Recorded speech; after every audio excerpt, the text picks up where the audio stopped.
Le Seigneur soit avec vous. Et avec votre esprit. Évangile de Jésus-Christ selon saint Matthieu. Gloire à toi, Seigneur.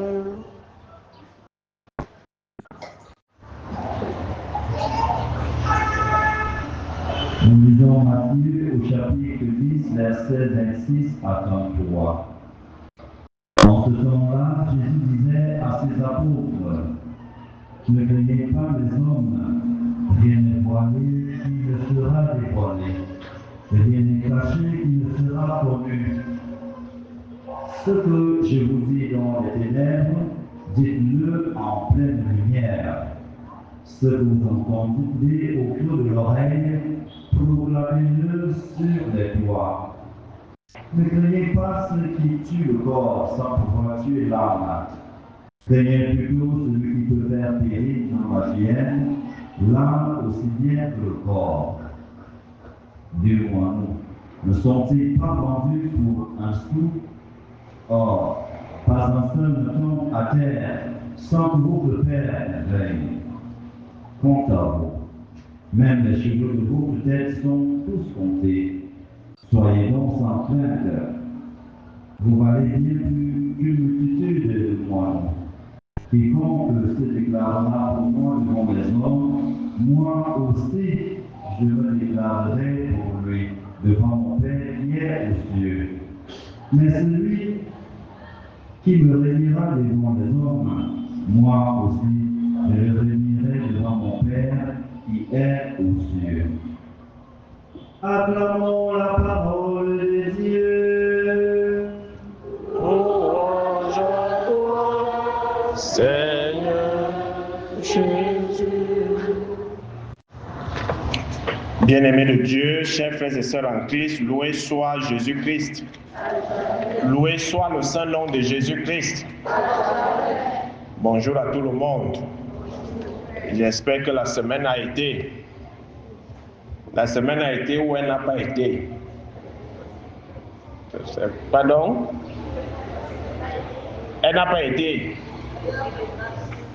Ok, il y a ceux qui disent qu'elle n'a pas été, il y a ceux qui disent qu'elle a été, il y a même ceux qui ne répondent pas.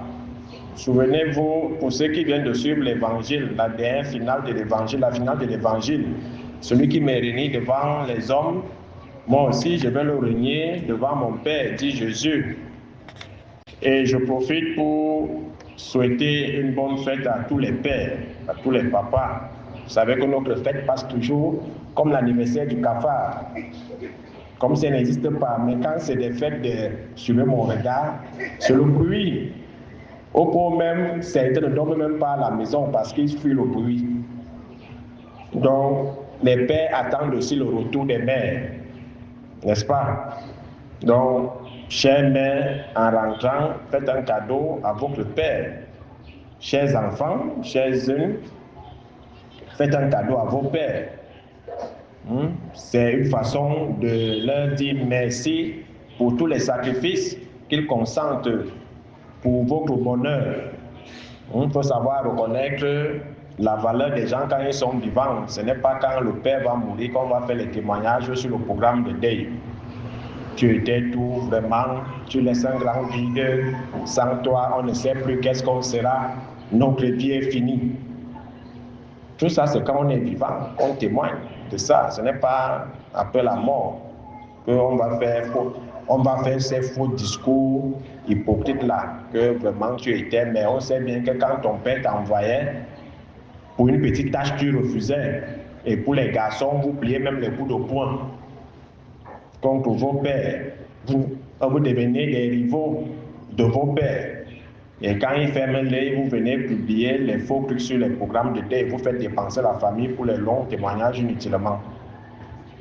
C'est du vivant qu'on honore les hommes, ce n'est pas après la mort. C'était juste une parenthèse pour introduire les textes de ce dimanche qui sont assez riches et qui nous amènent à une certaine attitude face au mal, face aux persécutions, face à ceux qui pensent que c'est eux qui détiennent le souffle de vie des autres. face à ceux qui pensent que sans eux, vous n'êtes rien et que c'est avec eux que vous serez quelque chose, au point où si vous n'êtes pas avec eux, vous ne serez rien. Le Seigneur nous demande de ne pas craindre ceux qui peuvent tuer le corps, mais ne peuvent pas tuer l'âme. Parce que l'âme est la propriété privée de Dieu. L'âme est la propriété privée de Dieu. On peut te malmener, on peut t'humilier, on peut se moquer de toi, on peut te calomnier, te diffamer, te saboter. Mais tant que tu as le souffle de vie, ça montre qu'ils ne font encore rien et qu'ils ne sont rien. Et le fait de persécuter une personne, le persécuteur montre en fait son infériorité face à la personne qu'elle persécute. Pourquoi je vais me mettre à persécuter quelqu'un? Pourquoi je vais me mettre à oppresser une personne? Ça veut dire que je reconnais en âme et conscience que cette personne est supérieure à moi. Et peut-être que parce que j'ai un poste privilégié ou j'ai une certaine hégémonie sur le plan social ou administratif, on se dit, bon, je vais donc montrer à cette personne que de par ma posture, je peux l'écraser. Mais en fait, tu montres ton infériorité et ton aigreur. Parce qu'il n'y a que ceux qui font du mal qui ont un problème. Et les philosophes appellent ça être habité d'un mal-être. Ça veut dire que tu souffres d'un mal-être. Et alors tu projectes ce mal-être-là sur les autres. Et en psychologie, on va parler de la projection. C'est-à-dire le mal qui est en toi, que tu n'arrives pas à extirper de ton être, tu le projectes sur les autres. Et tu fais des autres le mal. Un peu comme la situation avec Jésus. Jésus est devenu pécheur, et pourtant, il n'a jamais commis de péché. Parce que ceux qui se sentaient dérangés par la vérité, ceux qui étaient déjà assis confortablement dans leurs ténèbres, voyant Jésus la lumière, il fallait qu'ils transfèrent leurs ténèbres sur Jésus et faire passer Jésus pour les ténèbres. Et la preuve, Jésus délivre quelqu'un, on dit que c'est avec la force du démon Belzéboul qu'il a opéré la délivrance. Ça, ce n'est pas être habité d'un mal-être. C'est-à-dire le mal que tu es, tu le projectes sur l'autre, tu commences à dire que c'est l'autre qui est ce mal. Et pour certains, on appelle ça la victimisation. C'est-à-dire tu es toujours la victime et les autres sont toujours le bourreau. C'est-à-dire la victime devient le bourreau et toi qui es le bourreau, toi tu deviens la victime. Mais Jésus nous dit de ne pas craindre ce genre de personnes. S'ils ne peuvent pas t'enlever le souffle de vie, ils ne font encore rien. Ils vont te persécuter, oui. Ils ont les moyens, ils ont des machines d'oppression et autres. Mais s'ils ne peuvent pas te tuer, pourquoi les craindre? Pourquoi avoir peur d'eux? Mais nous devons avoir peur de Dieu, qui peut à la fois détruire l'âme et le corps. C'est de lui que nous devons avoir peur. Et c'est pour ça que la crainte fait partie des dons du Saint-Esprit. Nous devons plutôt craindre l'auteur de la vie. On va te tuer, on va t'enterrer, mais ton âme sera à Dieu. Mais qu'eux aussi ne restent pas mourir. Parce que l'ironie, c'est qu'on te souhaite du mal et autres, on te tue, mais après eux-mêmes meurent. Pourquoi ils meurent encore? Puis c'est eux qui détiennent le souffle de vie. Alors, le Seigneur nous dit en ce dimanche de ne pas avoir peur. Si nous sommes chrétiens, nous devons plutôt craindre Dieu et non pas l'homme. L'homme est une créature. Dieu est le créateur. Alors, entre la créature et le créateur, je dois avoir peur de qui? Je dois avoir peur de qui? Je dois avoir peur de Dieu. Et c'est parce que notre foi est tellement assez faible que vous allez entendre des choses, le diable est fort, que les sorciers sont forts. Le diable n'est pas fort parce que la force fait partie des dons du Saint-Esprit. Et je ne vois pas comment l'Esprit Saint va répandre un don pareil sur le diable. Il est rusé, mais il n'est pas fort. Parce que dire que le diable est fort, c'est prendre des perles et les jeter au port. Ça veut dire que vous faites de Dieu le complice du diable. La force appartient à Dieu et la force, ce n'est pas pour dominer. La force, en tant que don du Saint-Esprit, c'est la capacité à surmonter les épreuves, à braver les persécutions et tout ce qui va avec. Donc, parce que le fait déjà dire que le diable est fort ou que les persécuteurs ou les gens des ténèbres sont forts, c'est jeter l'éponge. Et c'est même déjà renier Dieu. Et l'un des péchés contre l'Esprit Saint, c'est douter de la toute-puissance de Dieu. C'est penser que Dieu ne peut rien. Et que c'est le sorcier qui est plus fort. Que Dieu, lui, ne peut plus rien. Parce que quand on suit, les gens disent que oh, avec tout ce que je traverse, je ne crois plus en votre Dieu, ne me dérangez plus avec votre Dieu, foutez-moi le camp avec Dieu, je ne prie plus, c'est monté, c'est descendu, où mais Dieu était où quand on me faisait ceci, quand on bloquait ma vie, quand on faisait ceci, mais Dieu était toujours là. Alors, si tu renies Dieu publiquement, sache qu'il va aussi te renier. Et l'objectif du diable, c'est nous amener à renier Dieu, à dire qu'il n'a jamais rien fait pour nous et qu'il n'est jamais là. Mais si nous avons bien écouté les textes de ce jour, le Seigneur nous dit que 2 moineaux ne tombent pas sans la volonté de Dieu. Donc même quand tu pars chasser là et que tu tues le gibier, sache que c'est Dieu qui a voulu que tu tues le gibier. Sinon, tu n'allais pas le tuer. Sinon, tu n'allais pas le tuer. Alors, et combien de fois nous, le chef-d'œuvre de la création, est-ce qu'on ne vaut pas plus que 1000 moineaux? Si c'est le seul être qui a eu à compter tous les cheveux de notre tête, qui d'autre peut compter les cheveux de ta tête? Qui a déjà compté ses cheveux? Même les femmes qui se coiffent, est-ce que vos coiffeurs ont déjà eu à compter vos cheveux un jour? Mais Dieu connaît le nombre de nos cheveux. Alors, pourquoi avoir donc peur de l'homme qui n'a qu'un pouvoir limité dans le temps? Et ce pouvoir n'a pas accès à ton âme. Pourquoi avoir donc peur? Même si pas pratiqué, pas avec ton nom chez les marabouts et autres, pourquoi tu as peur? Tu as le nom de Dieu. Tu es au-dessus de tout. Qui a créé le marabout? Le marabout, un homme comme toi, non. Qui l'a créé? C'est Dieu. Alors, penser que lui, il est plus fort parce qu'on a amené ton nom ou ton sous-vêtement ou ta photo, tu commences à crier partout que tu es fini. Comment toi, tu dis que tu es fini? Est-ce que Dieu a déjà dit que tu es fini? C'est la méconnaissance de la toute-puissance de Dieu. Et de ce fait, nous disons que c'est le mal qui domine. C'est ça le problème. Et le pape Léon, après son élection, avait fait un constat. Pourquoi on n'arrive plus à chasser les démons? Ou pourquoi le démon se trouve déjà dans les églises, avec nous, pendant qu'on dit les messes? C'est parce que nos cœurs sont vides de Dieu. Parce que nos cœurs sont vides de Dieu. Comment ça se fait que là où on loue Dieu, il y a les forces des ténèbres également qui agissent? Comment ça se fait? Parce qu'on ne croit plus en Dieu, on ne pense plus que Dieu est puissant. On donne plutôt les mains à ceux du monde des ténèbres. Et pourtant, ils ne sont pas puissants. Ils ne sont pas puissants. C'est parce que nous méconnaissons la toute-puissance de Dieu. Avec le nom de Jésus, on peut tout renverser. On peut gagner tous les combats spirituels et même physiques. Et vous allez voir la technique de Jérémie dans la première lecture. Il présente sa situation à Dieu. Et il remet tout entre les mains de Dieu et il sait que Dieu va faire justice. On ne combat pas le mal avec les armes du mal. On ne combat pas l'ennemi avec ses propres armes. Ça, c'est l'erreur que beaucoup de chrétiens commettent.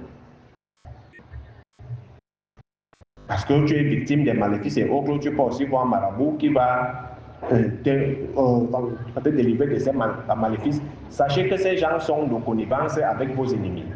Le monde des ténèbres est un. C'est pour ça que Jésus dit, regardez les fils des ténèbres, ils sont plus habiles entre eux que vous, les enfants de la lumière. Quand vous partez voir le marabout, pensez que ces esprits ne partent pas consulter les esprits de votre sorcier ou de votre ennemi. Et ces esprits partent jauger l'eau. Et d'habitude, c'est un concret qui se passe. Après, tu vas entendre, viens avec le poulet, viens avec la chèvre, viens avec le vin rouge, viens avec le lait, viens avec les œufs, on va faire ceci. En fait, c'est des trucs qui se servent, dont il se sert pour donner et calmer les esprits de l'autre qui te dérange. Mais ça, c'est pour un temps. Donc, faisons attention. On ne combat pas le mal, avec les armes du mal. Jérémie a remis sa situation à Dieu, il a dit voilà, même mes amis, ils complotent contre moi. Présentez vos situations à Dieu et à la finale de la plaine de Jérémie. À la fin, c'est les ennemis qui perdent toujours pied. Qui perdent toujours pied. Et nous vivons ça tous les jours. Qu'est-ce qui doit encore nous étonner? Qui n'est pas persécuté, qui n'est pas saboté, qui n'est pas calomnié. On ne médit pas sur qui. Si vous lisez bien Jérémie, il retrace tout ce que nous vivons aujourd'hui. Mais Jérémie a existé il y a de cela plus de 2000 ans aujourd'hui. Est-ce que les mêmes problèmes sont finis? Pardon, ne sont pas d'actualité. C'est toujours d'actualité, mais nous faisons souvent comme si nous sommes les premières personnes à être persécutées, à être oppressées. Jérémie, un prophète de Dieu, a été oppressé, persécuté, presque mis à mort. Mais il n'est pas allé voir un marabout. Il a présenté sa cause à Dieu. Et Dieu lui a montré le complot de ses ennemis. C'est pour ça que le Seigneur dit dans l'Évangile que rien de ce qui est caché ne va demeurer caché. Tout ce qui se passe dans le noir finira toujours par sortir dans la lumière. Et c'est pour ça qu'on dit souvent qu'il n'y a pas de crime parfait. Quand tu penses que tu as fait tes trucs seuls, il y a toujours un œil qui te voit. C'est pour ça qu'on parle souvent des témoins oculaires, celui qui a été témoin de la scène. Et pourquoi le Seigneur te montre ou te révèle le plan de tes ennemis? Du moment où le Seigneur te révèle déjà qui est ton ennemi ou quelles sont les intentions de ton ennemi, c'est déjà une forme de protection. S'il voulait qu'il finisse avec toi, il n'allait jamais te révéler qu'il y a un plan qui se prépare contre toi. Il n'allait jamais te montrer le visage de tes ennemis. Par exemple, les songes. Dieu nous parle beaucoup dans les songes. Mais comme on nous a fait comprendre que le rêve, c'est le rêve, alors on se révèle que ce n'était qu'un rêve. Mais Dieu nous parle beaucoup dans les rêves. Et je ne sais plus dans quel livre de l'Ancien Testament ou je ne sais pas quel prophète prophétise, il dit que vos fils et vos filles auront des visions dans les songes. C'est là où Dieu nous parle. Nous montre souvent la plupart de nos ennemis et la plupart de ce qui s'est passé se passe ou va nous arriver. Mais quand on se réveille, on dit ce n'était qu'un rêve. Mais est-ce que ce n'est pas une forme de protection? Ça veut dire que ce qui était voilé, le Seigneur te l'a montré. Mais qu'est-ce qu'on continue à faire? On dit ça va, c'est interdit, on continue. Pourtant, Dieu t'a déjà montré, t'a déjà signalé que quelque chose se prépare. Comment Jérémie a su que les gens lui en voulaient, même ceux avec qui il marchait ou qui marchaient avec lui. Alors les textes nous invitent donc à cette confiance inébranlable en Dieu. Et nous invite à avoir cette foi inébranlable. Parce que si je crois en Dieu, même si j'apprends que quelqu'un est là avec ma photo quelque part, c'est lui qui est là avec ma photo. Je déclare que nul et sans effet, rien ne va prospérer. Qu'est-ce que le Seigneur dit? Toute arme forgée contre toi ne prospérera pas. Alors, mais pourquoi ne pas utiliser ces mêmes paroles? Il dit que toute arme forgée contre moi ne va jamais réussir. À quoi nous sert la Bible? La Bible est une arme. La Bible a des armes pour contrer les plans de l'ennemi. Mais tellement, on n'a pas le temps de lire la Bible. Voilà par exemple le texte de Jérémie que nous avons suivi. Voilà une prière pour ceux qui sont persécutés. Voilà une prière que vous pouvez lire tous les jours quand vous êtes sous le coup des oppressions et des persécutions. Mais vous voulez les prières puissantes et surpuissantes. Mon père, est-ce qu'il n'y a pas une prière puissante là-bas que tu peux me donner? Mais la parole de Dieu en elle-même, c'est bien une puissance. Parce que ce que Dieu dit, c'est ce qui se fait. Mais vous avez une arme, vous ne l'utilisez pas, mais vous cherchez des armes ailleurs. Parce que cherchez les écorces, les blindages, on vous scarifie le corps. Après, on va vous voir avec les 111 au corps. Voilà une prière. Le livre de Jérémie, c'est Jérémie 20, verset 10 à 13. Parce que c'est que beaucoup ne savent même pas qu'on a lu Jérémie ce matin. Donc je vous donne le texte, Jérémie 20, 10 à 13. Il parlait d'une prière contre les ennemis, pour ceux qui vous persécutent, afin que leur plan échoue. Mais vous voulez les prières surpuissantes. Vous allez d'église en église, de pasteur en pasteur, d'exorciste en exorciste. Et c'est comme ça que l'argent finit. Après, au final, j'ai tout essayé, c'est monté, c'est descendu, Dieu n'existe pas, il m'a abandonné. C'est toi qui as voulu faire le vagabondage spirituel. Voilà une prière que vous pouvez utiliser tous les jours et qui est efficace. La parole de Dieu ne retourne pas sans avoir produit l'effet, comme la pluie, dès qu'il pleut là. Si c'est en saison sèche, vous allez voir 2 jours après, les herbes commencent à pousser. C'est ça la parole de Dieu. Donc arrêtons de penser que l'ennemi est fort. Il n'est pas fort. Il peut nous tuer. Oui, ça arrive, c'est le Seigneur qui a voulu qu'on meure. Parce que parfois le Seigneur retire vite le juste de la terre afin de préserver son âme.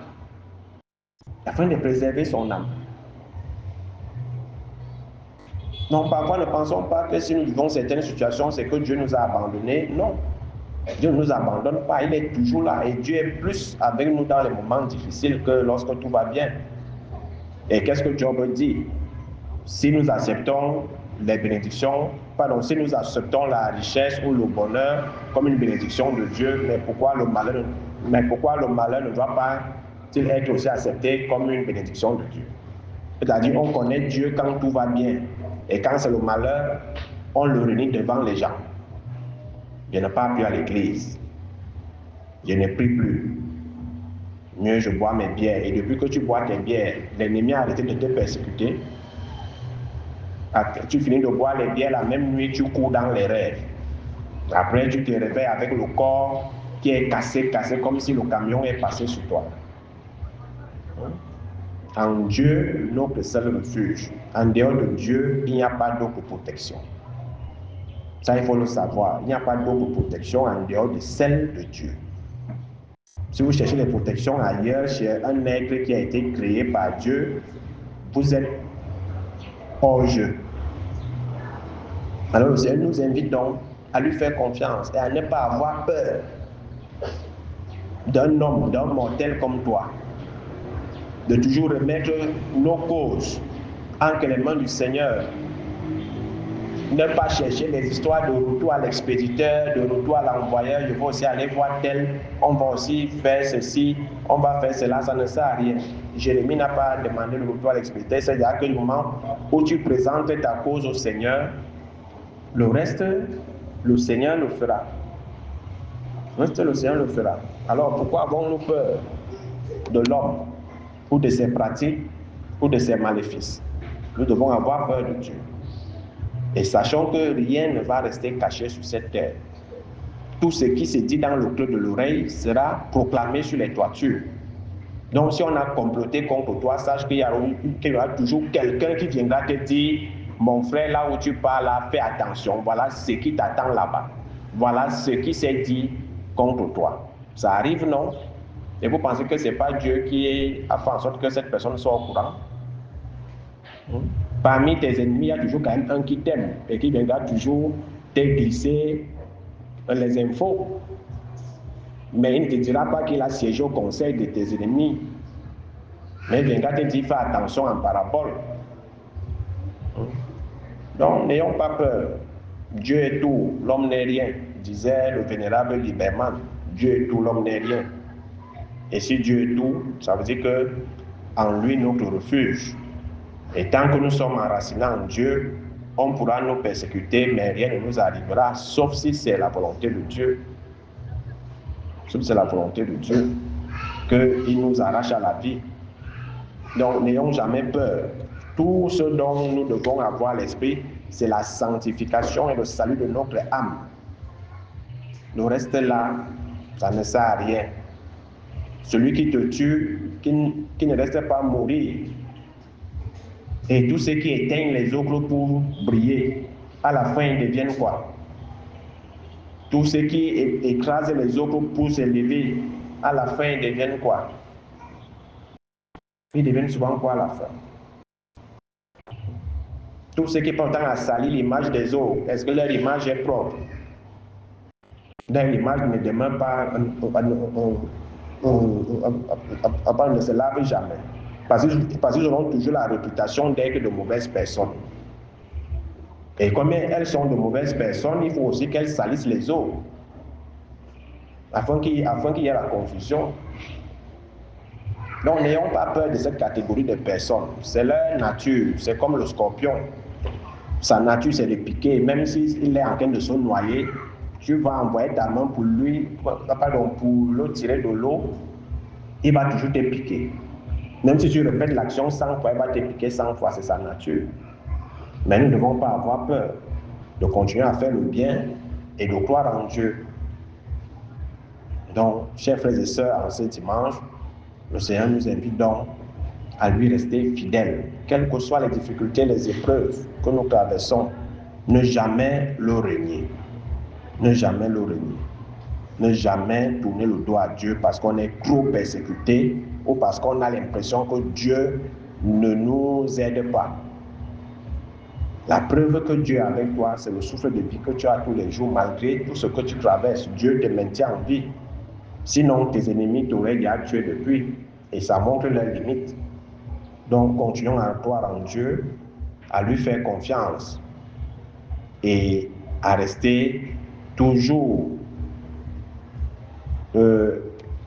engagés dans la prière, à présenter toujours nos ennemis au Seigneur et leurs œuvres, de remettre toujours nos combats entre les mains de Dieu, parce que ce n'est pas nous qui combattons, le combat c'est le combat de Dieu. Ce n'est pas nous, si on veut combattre, on va perdre. Laissons Dieu combattre nos ennemis. Que le Seigneur soit donc tout en tous. Loué soit Jésus-Christ.